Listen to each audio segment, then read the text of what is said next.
আজকে নিট পরীক্ষা, যেখান থেকে লোকেরা মেডিকেল স্টুডেন্টস পরীক্ষা দেয়, মেডিকেল হওয়ার জন্য, প্র্যাকটিশনার হওয়ার জন্য পরীক্ষা দেয়, সেই নিট পরীক্ষার কোশ্চেন পেপার লিক হয়ে গেল, যার জন্য যে সারা ভারতবর্ষের প্রায় 23 লক্ষেরও বেশি ছাত্রছাত্রী আর অগাধ জলের মধ্যে পড়ল।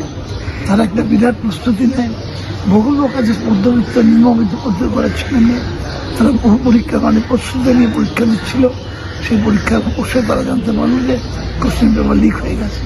কেন্দ্রীয় সরকার পশ্চিমবাংলার মাটিতে এসে তাদের সততা নিয়ে, তাদের নিষ্ঠা নিয়ে অনেক বড় বড় কথা বলে গেছে।